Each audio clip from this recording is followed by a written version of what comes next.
Hello everyone, welcome back to forensic classes. Last lecture में हम लोगों ने कवर हमारा डाटा फॉरेंसिक्स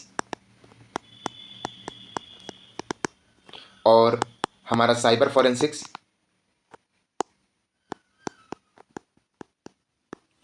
और फर्स्ट सेमेस्टर में जो हमारा लास्ट टॉपिक है वो है हमारा टूल्स एंड टेक्निक्स। इसके बाद हमारा जो फर्स्ट सेमेस्टर का सारा सिलेबस कंप्लीट हो जाएगा और एक पीडीएफ मैं आपको दूंगा सेमेस्टर एग्जाम्स के क्वेश्चन का पीडीएफ। अगर आप उतना प्रिपेयर कर लेते हैं तो एमएससी बीएससी में फर्स्ट सेमेस्टर वाले बच्चों को किसी भी तरह की कोई भी परेशानी नहीं होगी। पहले मैं क्वेश्चन प्रोवाइड करवाऊंगा, लास्ट में मैं उसके जो भी पॉसिबल आंसर्स होंगे 200 टू 250 वर्ड्स में वो सारे मैं आपको बताऊंगा।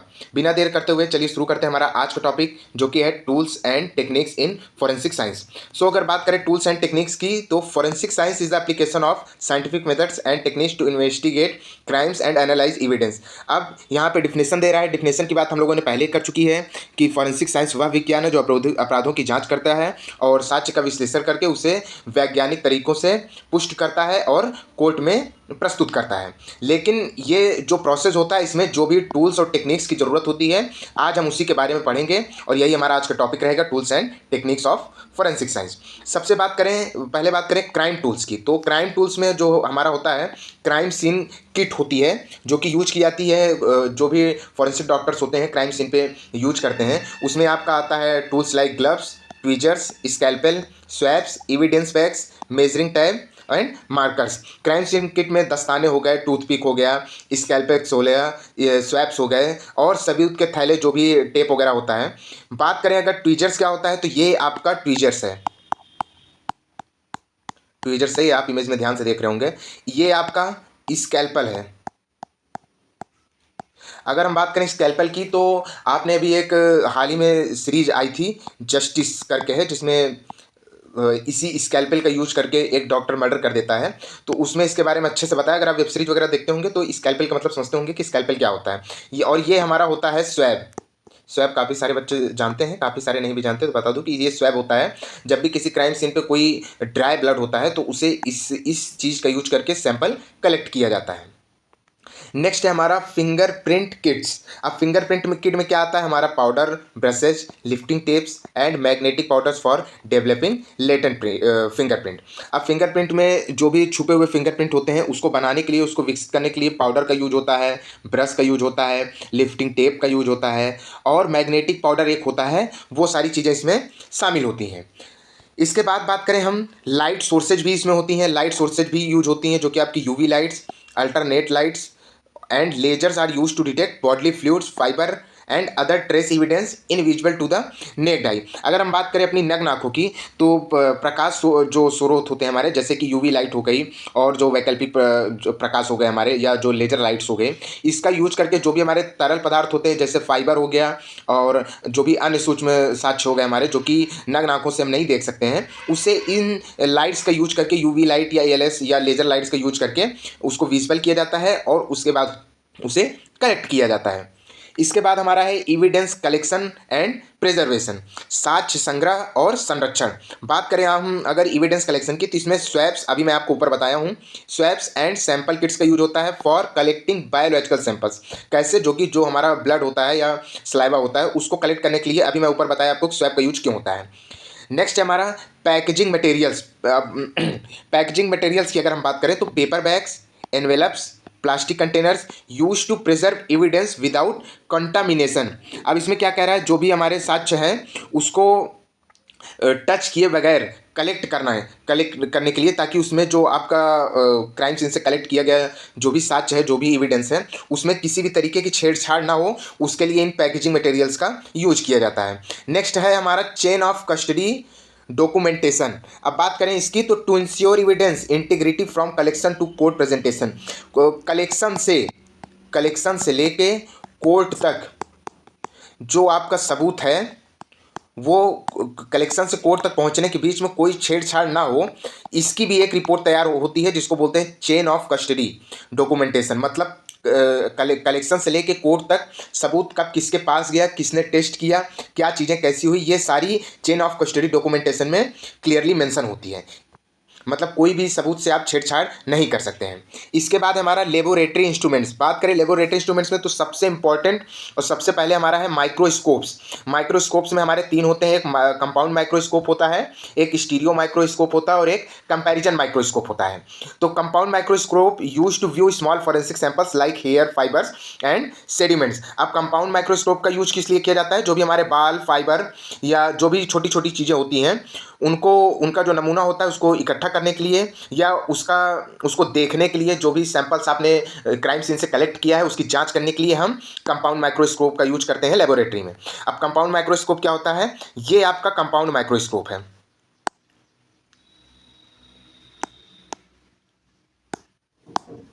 ये आपका कंपाउंड माइक्रोस्कोप है। अब अगर हम बात करें, नेक्स्ट है हमारा स्टीरियो माइक्रोस्कोप।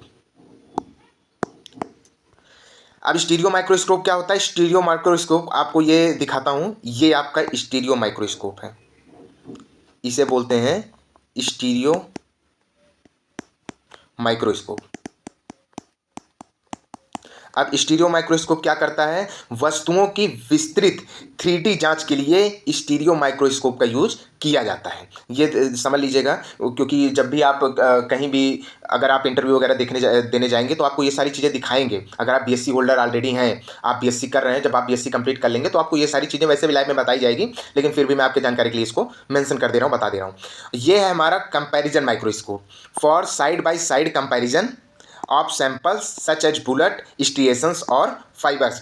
अगर हम बात करें कंपैरिजन माइक्रोस्कोप तो इसका यूज जो गोली का निशाना या फाइबर के उदाहरण को साइड बाय साइड तुलना करने के लिए किया जाता है। बैलिस्टिक्स में इसका यूज होता है और ये होता है हमारा, यही है हमारा कंपैरिजन माइक्रोस्कोप, कंपैरिजन माइक्रोस्कोप। बहुत इंपॉर्टेंट ये टॉपिक्स। इसके बाद हमारा आता है chemical and instrumental analysis techniques. अब इसमें सबसे पहले आता है हमारा chromatography. So what is chromatography, thin layer TLC, thin layer chromatography, that is TLC for separating chemical compounds present in inks and drugs। अब क्या है कि इंक्स और ड्रग्स में मौजूद जो भी रासायनिक या यौगिकों को अलग करने के लिए एक थिन लेयर क्रोमेटोग्राफी की जाती है।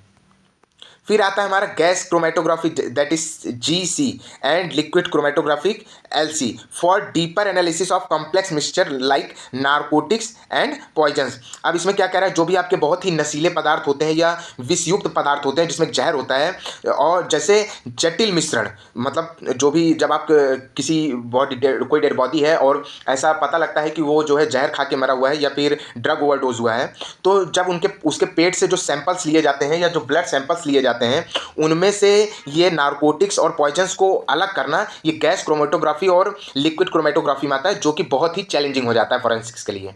इसके बाद है हमारा स्पेक्ट्रोस्कोपी। इस स्पेक्ट्रोस्कोपी में क्या होता है, UV visual spectroscopy to identify chemical substance through light observation. अब क्या कह रहा है, प्रकाश के अवशोषण के माध्यम से रासायनिक पदार्थों की पहचान के लिए यूवी विजुअल स्पेक्ट्रोस्कोपी का यूज किया जाता है। इसके बाद है हमारा infrared spectroscopy, that is IR। अगर हम बात करें IR की, to analyse organic compounds, carbonic यौगिकों का विश्लेषण करने के लिए इंफ्रारेड स्पेक्ट्रोस्कोपी का इस्तेमाल किया जाता है। इसके बाद है हमारा atomic absorption spectroscopy AAS to detect heavy metals. अब भारी धातुओं को पता लगाने के लिए किसका यूज किया जाता है, एटॉमिक एब्जॉर्प्शन स्पेक्ट्रोस्कोपी, जिसको हिंदी में भी एटॉमिक ऑब्जर्वेशन स्पेक्ट्रोस्कोपी ही बोलते हैं। इसके अलावा है मास स्पेक्ट्रोमेट्री। मास स्पेक्ट्रोमेट्री में क्या है, for determining molecular structure and composition of unknown substances, कि जो भी हमारे अज्ञात पदार्थ की आणविक संरचना होती है और संगठन निर्धारित करने के लिए मास स्पेक्ट्रोमेट्री का यूज किया जाता है, for determining molecular structure and composition of unknown substances. Next है हमारा DNA एनालिसिस टेक्निक्स। अब DNA एनालिसिस टेक्निक्स में सबसे पहला क्या है हमारा, पॉलीमेरेज चेन रिएक्शन। ये भी आपका सेमेस्टर एग्जाम में काफ़ी बार पूछा जाता है और ये आपका पूछा जाता है CUET फॉरेंसिक साइंस में भी। अब इसमें क्या कह रहा है, amplifies DNA samples from minute evidence. जो छोटे से साक्ष्य होते हैं हमारे DNA नमूनों को बढ़ाने के लिए पॉलीमेरेज चेन रिएक्शन का इस्तेमाल किया जाता है। इसके बाद हमारा restriction fragment length polymorphism RFLP and short tandem repeat STR भी हर बार लगभग पूछा जाता है आपका सेमेस्टर एग्जाम में भी और COET PG एग्जाम में भी। तो ये किस लिए यूज होता है? Use for DNA fingerprinting and matching suspects. अब अगर हम बात करें जो आपका COET PG एग्जाम से, तो उसमें पूछ लेगा जो STR किस लिए यूज होता है। 4 ऑप्शन दे देंगे, ब्लड सैंपल्स और उसके लिए या किसी और चीज़ के कलेक्शन के लिए। उसमें एक ऑप्शन आपका और रहेगा for use fingerprinting and matching suspect. तो आपको यही ऑप्शन टिक करना है। ऐसे ही क्वेश्चन आपके बनते हैं, बस आपको याद रहना चाहिए। सो इसमें क्या होता है, DNA फिंगरप्रिंटिंग और जो भी संदिग्ध से मेल के लिए RFLP और STR का विश्लेषण किया जाता है। इसके बाद बात करते हैं फिंगरप्रिंट एनालिसिस मेथड्स की। अब फिंगरप्रिंट जो एनालिसिस करते हैं, जो भी फिंगरप्रिंट विश्लेषण होती हैं, उनकी विधियां यहाँ पे दी हैं, उनके मेथड्स वहाँ पे दिए हैं। सबसे पहला मेथड है आपका powder dusting to reveal latent prints on non porous surfaces. अब यहाँ से भी क्वेश्चन आपके COET PG में बनते हैं। कैसे बनते हैं कि पोरस सर्फेसेज आपसे पूछ लेगा कि नॉन पोरस सर्फेसेज पे कौन से टेक्निक यूज होता है फिंगरप्रिंट एनालिसिस करने के लिए। तो आपको पाउडर डस्टिंग, साइनोक्रेट, निनहाइड्रेट ट्रीटमेंट और ऐसे 4 ऑप्शन दे देंगे, जिसमें कि आपको पाउडर डस्टिंग करना रहेगा। अब यहाँ पे ध्यान दीजिएगा, पोरस और नॉन पोरस 2 होते हैं। एक होता है गैर छिद्र, एक होता है छिद्र। तो पोरस मतलब होता है छिद्र, तो जहाँ पे छिद्र नहीं होते, प्लेन सरफेस होता है, वहाँ पे पाउडर डस्टिंग का यूज किया जाता है। इसके बाद बात करें कि साइनोक्राइलेट फ्यूमिंग, सुपर ग्लू फ्यूमिंग भी इसको बोलते हैं। ये भी COET यहाँ से इस टॉपिक से आपका COET PG में बहुत सारे क्वेश्चन बनते हैं, और या फिर जो भी आपकी स्टेट यूनिवर्सिटीज होते हैं उसके भी एंट्रेंस एग्जाम में यहाँ से बहुत सारे क्वेश्चन बनते हैं। ये टॉपिक बहुत इंपॉर्टेंट है। For developing fingerprint on plastic और मेटल।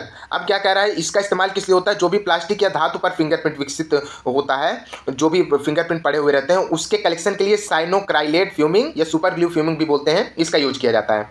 इसके बाद आता है हमारा निनहाइड्रेट ट्रीटमेंट। अब निनहाइड्रेट ट्रीटमेंट का इस्तेमाल किस लिए किया जाता है? Specific for latent fingerprints on porous surface. अब एक नॉन पोरस हो गया गैर छिद्र, और ये आपका छिद्र वाला सर्फेस, इस पर निनहाइड्रेट ट्रीटमेंट का यूज किया जाता है।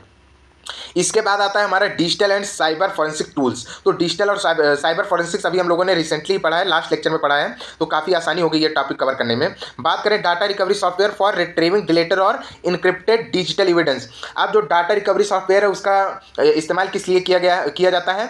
हटाए या इनक्रिप्टेड जो भी डिजिटल साक्ष्य होते हैं, जो भी प्रूफ होते हैं, उन्हें पुनर्प्राप्त करने के लिए डेटा रिकवरी सॉफ्टवेयर जैसे टूल्स का इस्तेमाल किया जाता है।